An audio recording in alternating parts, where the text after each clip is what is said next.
Olá, está no ar o programa ADM Brasil com o administrador Wagner Siqueira, presidente do Conselho Federal de Administração. Como vai, Wagner? Tudo bem? Tudo bem, ótimo. E você? Tudo tranquilo? Tudo ótimo. Mais uma semana de programa. Sim, mais uma semana de programa que eu espero de muitas semanas futuras. Eu também. Eu queria que você falasse um pouquinho da Assembleia de Presidentes que aconteceu na última semana em Brasília. Foi a sua primeira Assembleia como presidente do Conselho Federal de Administração. Talvez, Kátia, você me dá a oportunidade de explicar um pouco como é que funciona a estrutura do Conselho Federal nesse sentido. Quer dizer, existe a diretoria, que é constituída por 9 conselheiros federais, que nós chamamos de DIREX, que se reúne regularmente. E, em verdade, é a direção executiva do Conselho Federal. Simultaneamente, tem o plenário. O plenário é a reunião dos 27 conselheiros federais, que é a instância máxima da nossa profissão, onde as decisões de políticas, de normas e de regramentos recomendadas pela diretoria são aprovadas. Além disso, existe a Assembleia de Presidentes. Em verdade, a Assembleia de Presidentes tem 2 modelos. A Assembleia de Presidentes exclusiva, que é feita só com os presidentes dos conselhos regionais, dos 27, e o que nós chamamos de Assembleia de Presidentes conjunta, que reúne todo o plenário dos 27 conselheiros federais com todos os presidentes dos regionais, que são também 27. Portanto, é um plenário novo de 54 participantes. Em verdade, as questões dos conselhos regionais, a Assembleia de Presidentes, discutimos questões dos conselhos regionais e a inter-relação com o federal. As questões da Assembleia Conjunta, nós discutimos as questões do interesse comum dos grandes temas da nossa profissão, daqueles que vão ter necessariamente a necessidade de consenso e de ações conjuntas entre os conselheiros federais e os conselheiros e os conselhos regionais, um em cada estado. Portanto, são a direção política, orientadora, deliberativa, mais do que isso, consultiva, melhor dizendo, para a nossa profissão, para as ações conjuntas. O que nós tivemos lá agora foi a Assembleia Conjunta, então estavam lá os 54 personagens protagonistas eleitos pela profissão, os 27 presidentes dos regionais, um de cada estado, e os 27 conselheiros federais, também um dos 27 estados, 54. Foram 2 dias de reuniões e vários assuntos foram apresentados e foram debatidos e foram esclarecidos. E especialmente nessa reunião teve uma apresentação de alguns participantes, de alguns funcionários aqui do Conselho do Rio de Janeiro, que foram levar experiências bem-sucedidas aqui na Regional do Rio de Janeiro. Como foi essa apresentação? Que assunto eles abordaram? E qual a importância para o CFA de recebê-los lá? Em verdade, foram 4 dias. Um primeiro dia com a reunião da DIREX, da diretoria, o segundo dia com reunião do plenário do federal, que são questões específicas de formulação e deliberação de ação do conselho, que se faz através do plenário, e os 2 últimos dias realmente com a Assembleia Conjunta, presidente dos regionais, com os conselheiros federais.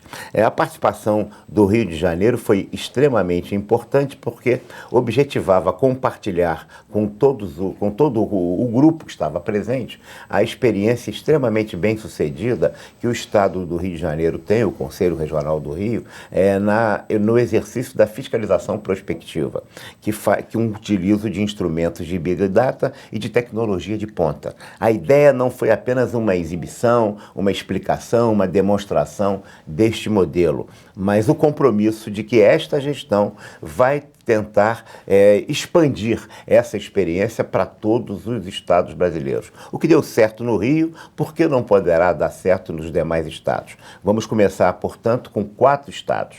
São os 4 primeiros estados e o Conselho Federal simultaneamente. Portanto, o estado da Paraíba, o estado da Paraíba, o estado do Mato Grosso, o estado do Maranhão e o estado de Alagoas são os 4 primeiros estados, junto com Brasília, quer dizer, com o Conselho Federal de Administração. Vamos estar, então, o que se faz no Rio vai se fazer nesses 5 personagens, Conselho Federal e 4 estados. Simultaneamente, nós vamos encetar uma licitação pública, porque essa primeiro é com um registro de preço, em função da experiência aqui do Rio, portanto, são 5 oportunidades que a legislação permite, e logo em seguir, nós vamos fazer uma licitação para 9 novos estados.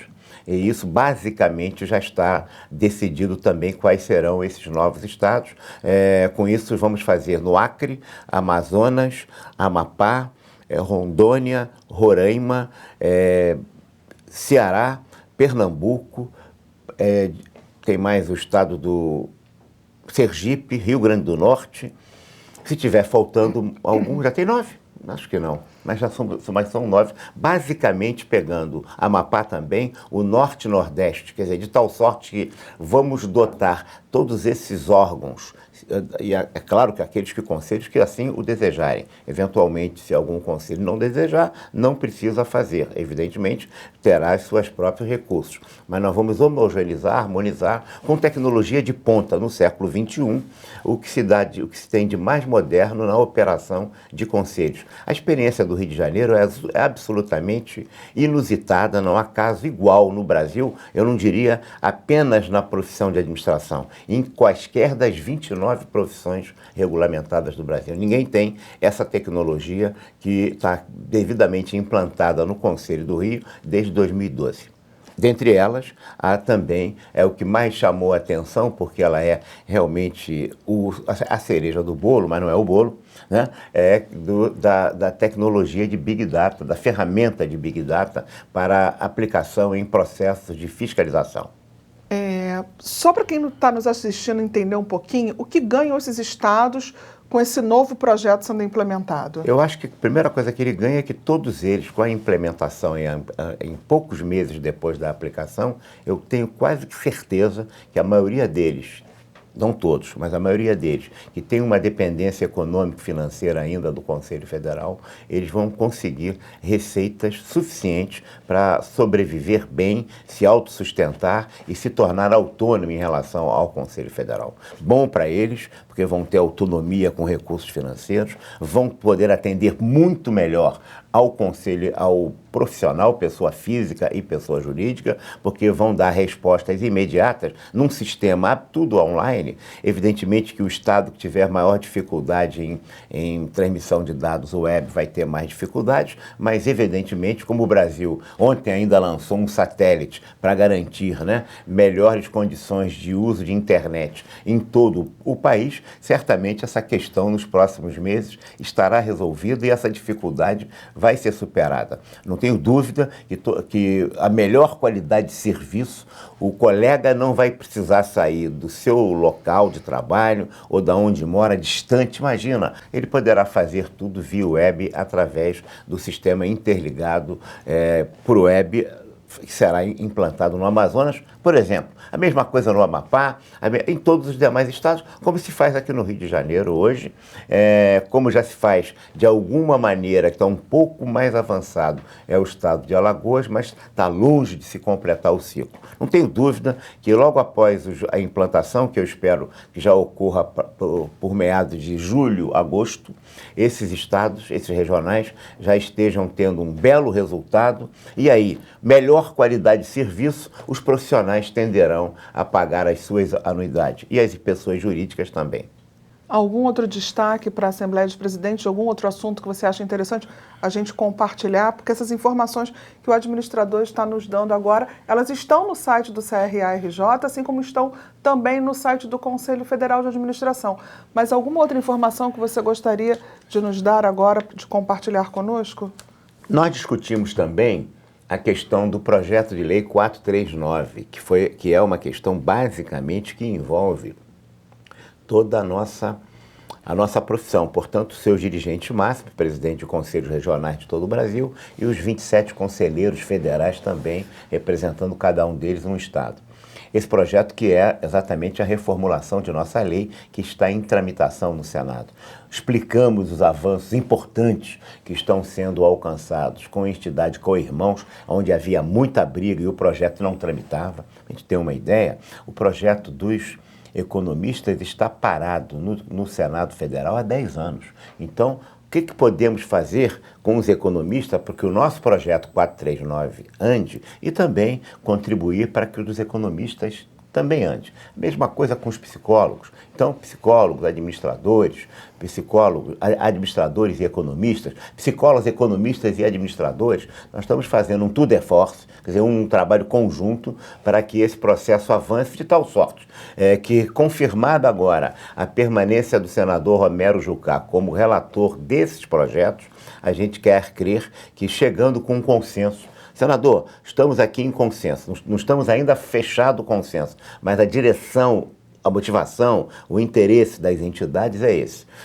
E chegando com isso, claro que não vai haver óbice nenhum, obstáculo qualquer que impeça a tramitação do projeto. Por outro lado, há muita preocupação com aquele famoso placar que o Congresso, a Câmara, o Senado sempre põe em relação se você é a favor ou contra o projeto. E nesse momento nós estamos perdendo por 3.000, né, onde se coloca contra. Claro, as bases ainda, as bases de psicólogos, de economistas, de contadores, talvez não tenham ainda interpretado o bom entendimento que nós estamos tendo com a cúpula dessas entidades e as possibilidades reais de avanço.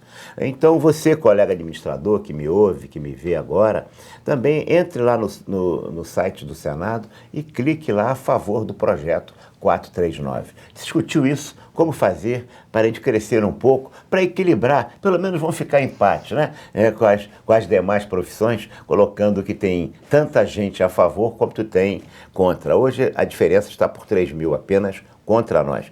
Mas isso é preciso que se entenda, isso é um indicador importante, é uma tarefa, uma atividade, melhor dizendo, muito democrática colocado pelo nosso parlamento, mas não é isso que decide decididamente a posição de cada senador ou o voto de cada um. Claro que isso tem peso, claro que isso tem influência, claro que isso é um indicador, mas o que funciona mesmo é o conjunto de interesses, articulações reais e legítimas, necessidades de cada profissão ou de cada protagonista nesse processo legislativo. É assim que se realiza.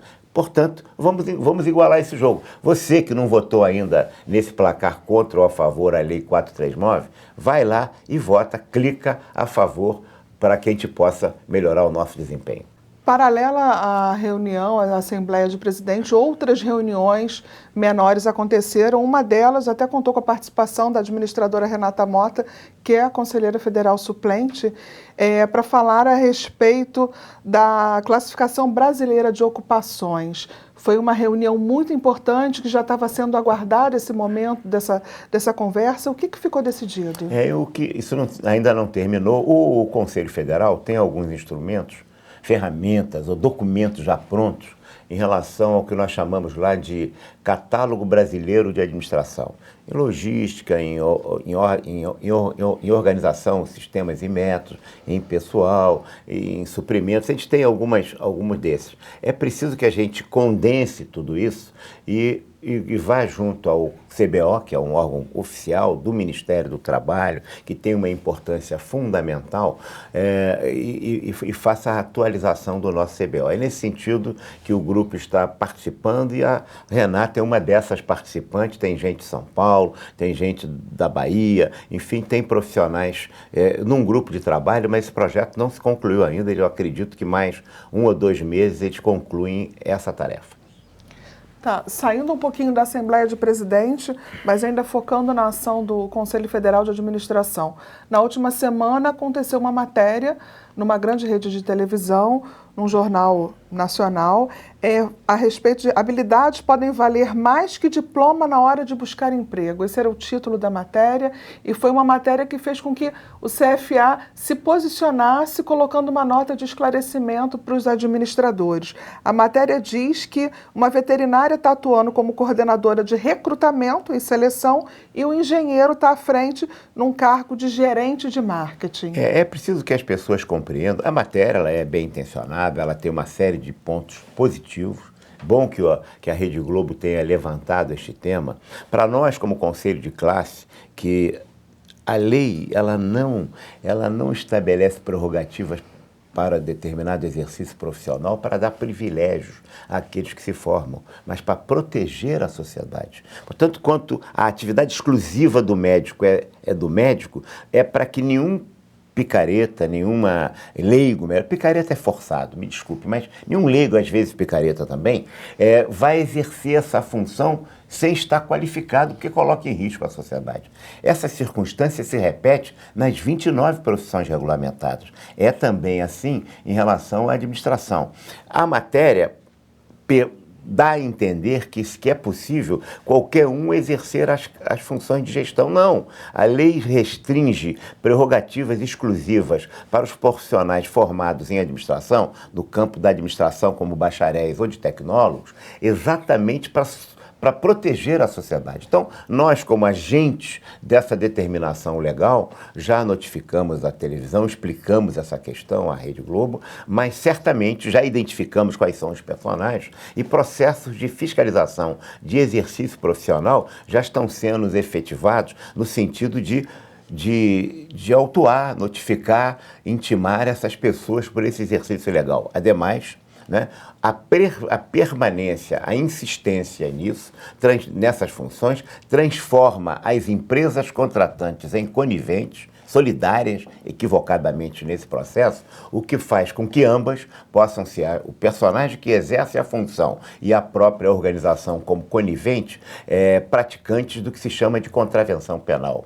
Isso é uma contravenção penal e que certamente a matéria da Globo não percebeu isso, os jornalistas não se deram conta. Certamente eles não fariam isso em relação a um médico ou a um dentista, mas eles se arvoram em fazer isso em relação ao administrador. O ilícito é o mesmo, também é contravenção penal. E é nesse sentido que nós estamos esclarecendo a televisão Globo para que não reedite matérias já com esse foco. Acho que a matéria, repito, é boa, porque ela retrata essa realidade brasileira, mas os ocupantes de cargos que não são privativos ou que eles não têm as prerrogativas da lei em defesa da sociedade, se constitui possibilidades efetivas de multa, de enquadramento legal e que, no limite, pode-se chegar à contravenção penal, não só para eles, mas também para as empresas coniventes. Nós não vamos, portanto, circunscrevermos-nos a uma mensagem, né, única à direção da Rede Globo. Não é isso. Isso é importante porque ela fez uma matéria jornalisticamente válida e legítima, mas nós estamos em cima da empresa que contrata aqueles que são entrevistados, que estão, né, ufanisticamente muito felizes, porque não é mais médico veterinário e está trabalhando como marketing, por exemplo, sem nenhuma formação para isso, e os prejuízos que ele pode causar à sociedade por causa disso. É nesse sentido que nós estamos indo na fiscalização e que, certamente, um sistema mais moderno, o Big Data, o sistema instrumentado todo efetivamente de tecnologia, como nós estamos fazendo, tenderá a reduzir esses casos. Agora, não vamos achar que esse caso é isolado, é único, isso vai acontecer muito. Quantos exercem a função de medicina sem serem médicos, que a polícia prende? Quantos exercem o cargo de dentista sem serem dentista? E isso dói, hein? Então, é bem possível que essas coisas estejam acontecendo agora em outros lugares, mas nós vamos efetivamente atuar em todos eles. Nós, jornalistas, sabemos bem o que é isso. É porque vocês, jornalistas, tiveram, né, uma situação que acabou não criando conselho de classe. Houve uma opção do grupo de jornalistas à época que entendia que isso era uma visão um pouco corporativista demais e, ao fazer essa questão mais aberta, permitiram que o registro fosse feito no sindicato e na delegacia do trabalho. Com isso, vocês Sim. não têm o dispositivo institucional, que são os conselhos profissionais, para a defesa do profissional jornalista. Então, é uma área que é efetivamente muito ocupada, indevidamente ocupada. Exatamente. Mais alguma coisa ou conversamos na próxima semana? Olha, podemos conversar sempre, estou sempre à disposição aqui no Rio ou em Brasília. É sempre uma satisfação muito grande estar aqui no Conselho Regional do Rio de Janeiro, esse baluarte da luta e da defesa da nossa profissão e que tem dado tão bons exemplos ao longo dos anos ao exercício de uma atividade de conselho para todo o país. Muito obrigado e fico à disposição. Muito obrigada mais uma vez. O ADM Brasil dessa semana fica por aqui. Outras informações a respeito do Conselho do Rio e também do Conselho Federal de Administração, acesse o nosso site. Até o próximo programa.